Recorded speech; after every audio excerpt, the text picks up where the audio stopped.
Selamat menikmati. Warahmatullahi wabarakatuh.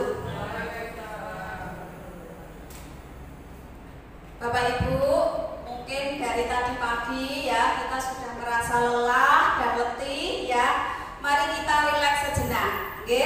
Rileks sejenak. Duduk saja, nggak usah berdiri. Nanti kalau berdiri malah menggeser bokongnya nanti. Nah, nanti kalau saya bilang 1, berarti jadikan tepuk tangannya 1. Kalau 2, berarti tepuk tangannya 2. Kalau 3, tepuk tangannya 3. Kita coba. 1, 2, 3. Oke, ulang. Udah ya, udah hafal ya. Nah, sekarang kita 1, 2, 1, 3, 1, 2, 2, 1, 3, 1, 1. Ya, itu merilekskan pikiran kita yang sudah merasa lelah dan letih dari pagi ya. Ya, itu untuk menyemangati kita sendiri.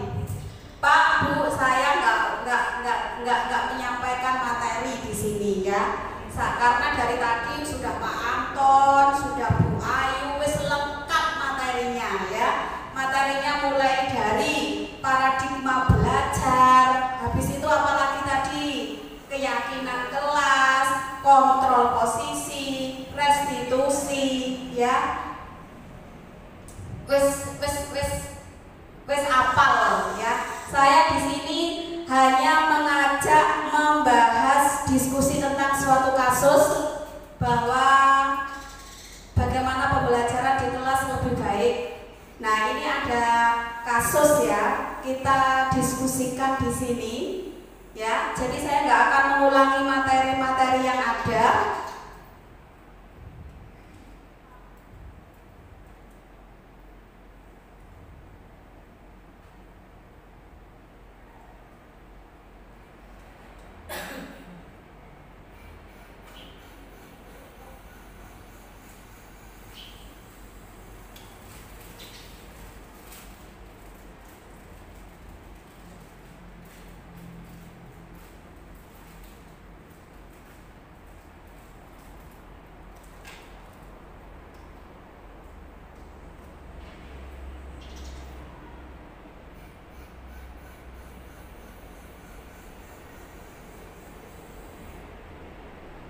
Jadi ini tadi materi tidak saya ulangi ya.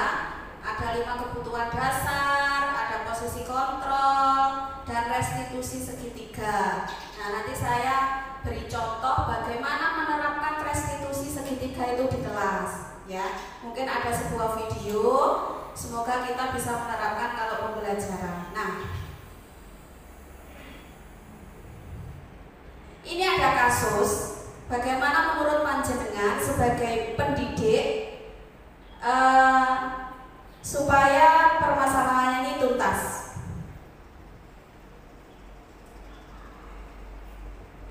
Guru matematika dan wali kelas 8, Ibu Santi sakit sehingga tidak dapat masuk dan mengajar. Akhirnya dicarikan guru pengganti, yaitu Ibu Eni.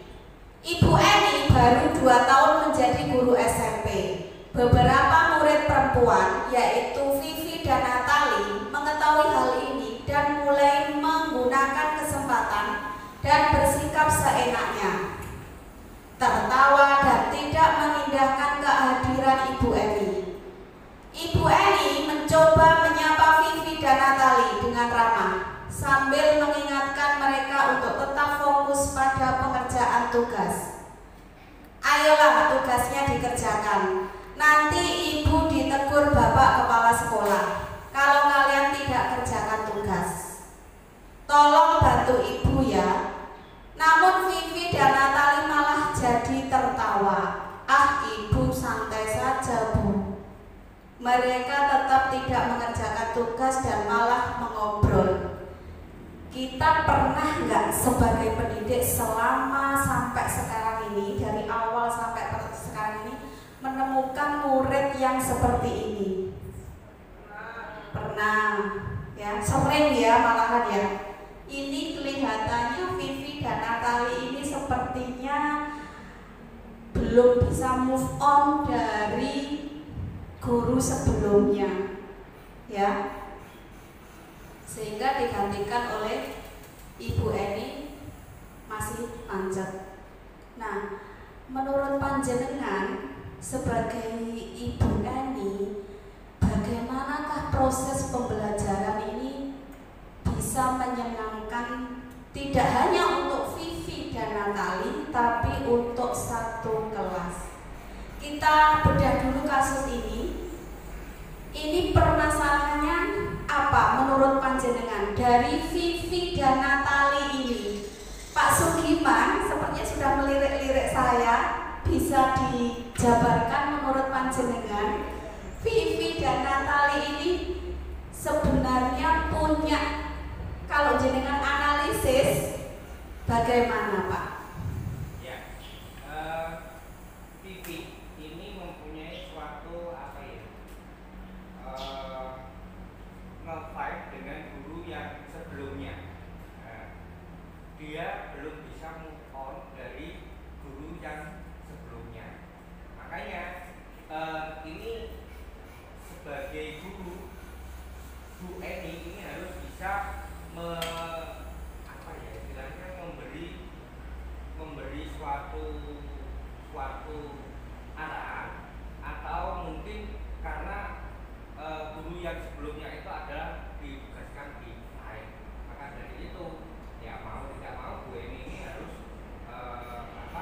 memberi wawasan bahwa sekarang adalah Bu Eni yang mengajar matematika dan menggantikan guru yang mungkin. Oke, terima kasih Pak atas komentarnya. Oke, kalau kita tadi dari pagi sampai sekarang sudah dijabarkan dengan Pak Anton, sudah dijabarkan dengan Bu Ayu. Mari kita analisis sesuai materi yang kita dapatkan Bapak Ibu. Ada satu kasus ini, misal dari materi paradigma belajar dulu, ya kan? Dari materi paradigma belajar ini, mungkin Ibu Eni ini belum bisa bermuara atau berpihak pada murid. Kenapa? Sudah ada buktinya bahwa Vivi dan Natali tidak nyaman dengan Ibu Eni. Nah, ini dari paradigma belajar bahwa kita mengajar itu harus bermuara atau berpihak pada murid. Lalu kita lihat dari materi yang disampaikan mulai tadi pagi, dari keyakinannya kelas. Apakah Ibu Eni ini sudah membuat keyakinan atau kesepakatan di kelas Bapak Ibu? Pak Agus? Sepertinya belum, karena Vivi dan Natali masih terus mengobrol dan tidak mengindahkan apa yang diberikan oleh Ibu Eni. Nah, ini nanti kita sebagai pengajar di kelas, kita harus sebelum memulai pembelajaran, kita harus membuat kesepakatan di kelas. Nah, kelas apa yang kamu inginkan? Nah, kalau ada yang melanggar, tindakan apa yang harus dilakukan? Nah, ini harus kita sepakati dulu. Kalau perlu panggil ketua kelasnya untuk mencatat keyakinan kelas yang kita terapkan sebelum pelajaran. Gunanya untuk apa? Kalau sewaktu-waktu ada siswa atau anak kita melanggar, tunjukkan keyakinan kelas yang sudah kita buat. Nah, itu dari keyakinan kelas. Oke? Dari materinya posisi kontrol, Ibu Eni ini sebagai apa? Bapak Ibu kalau panjenengan sebagai teman, ya.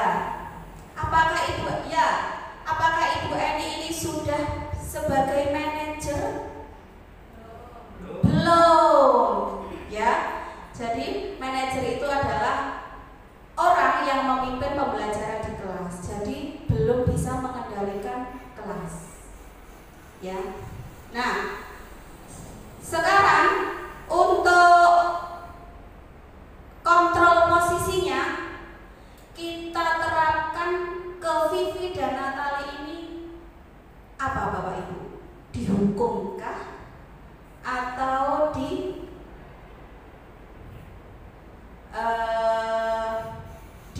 tindakan lain, posisi kontrol kita sebaiknya sebagai diberi keyakinan, ya. Berarti jangan dihukum ya kalau menemukan ini. Nah, ini baru satu kasus Bapak Ibu. Banyak lagi kasus-kasus lain di dalam kita mengajar di kelas.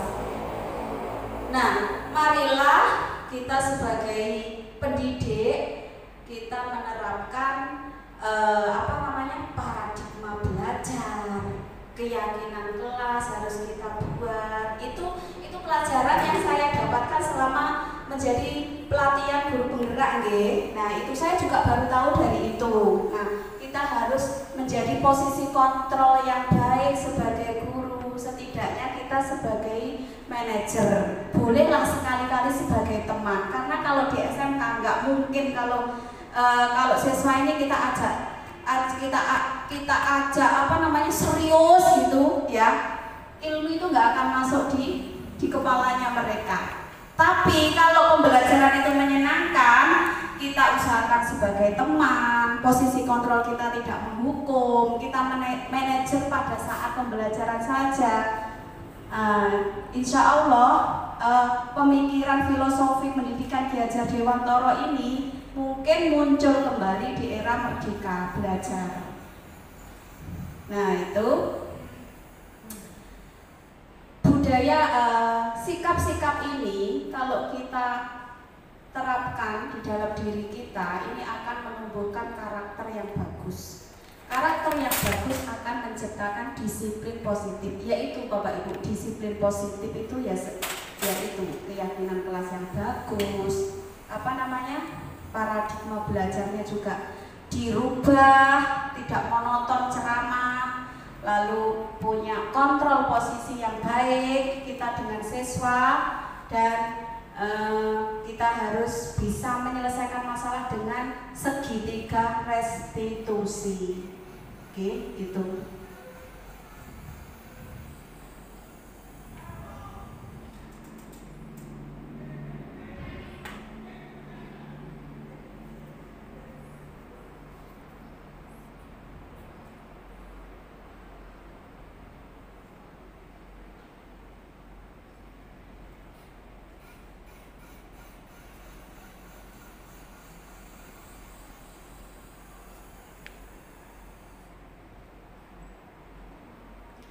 Saya beri contoh satu nggih, video saya bagaimana cara menerapkan segitiga restitusi. Satu video saja, ya.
Ya, ini terkendala oleh sound system.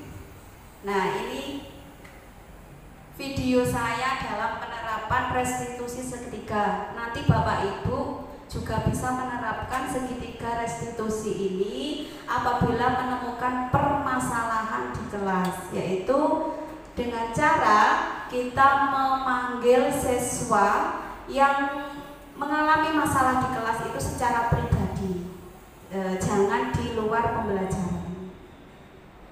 Kita gali dari mulai permasalahannya tadi, kita selesaikan. Kalau kita tidak bisa menyelesaikan, kita bisa berlanjut besok harinya. Nah, ini salah satu, ada siswa saya pada waktu pembelajaran itu dia main HP terus. Nah, saya panggil yang bernama Anita ini ke kantin karena pembelajaran tadi tidak berfokus pada saya.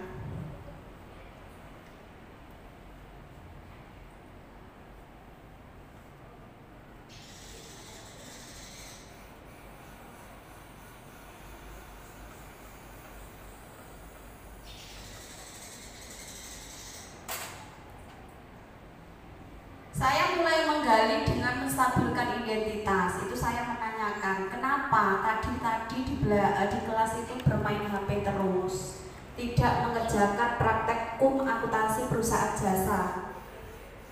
Dia menjawab bahwa selama dia mengerjakan, dia diganggu oleh temannya.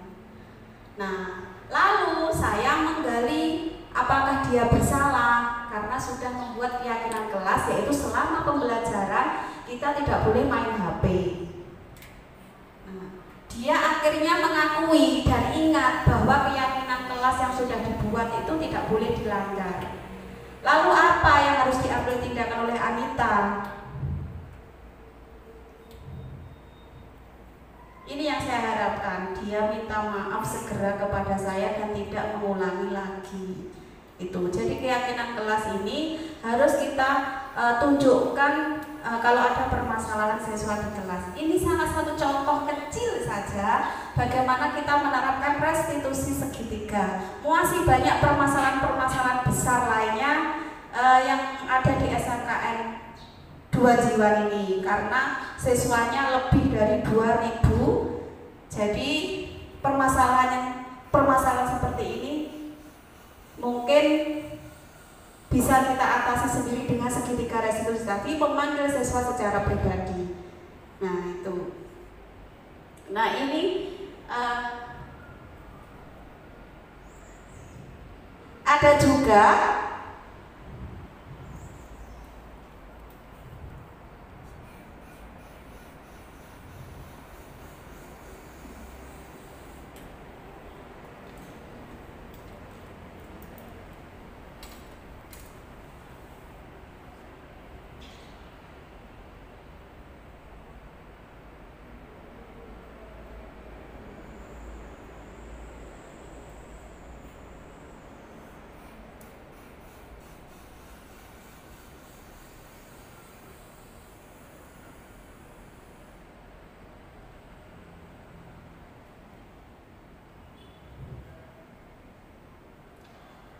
permasalahannya. Saya sudah memanggil siswa,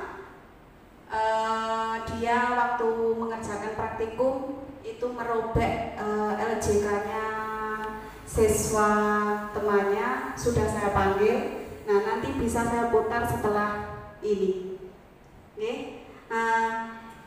Itu contoh kita menerapkan segitiga restitusi. Jadi menstabilkan identitas, lalu kita membuat bagaimana dia merasa bersalah atau tindakan yang membuat mereka bersalah, lalu kita memberikan keyakinan kelas yang sudah kita terapkan.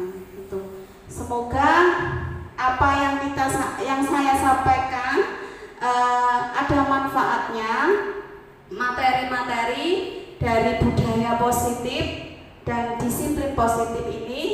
Semoga kita bisa menerapkan. Saya akhiri dengan simbol guru penggerak nih. Nanti kalau saya bilang guru bergerak, nanti jenengan ngeten, tergerak, bergerak, dan menggerakkan. Semoga panjenengan nanti bisa tercover di guru penggerak angkatan 12, nggih. Amin. Nah, saya bilang nggih, saya ulangi lagi nggih. Ya. Tergerak, bergerak, dan menggerakkan.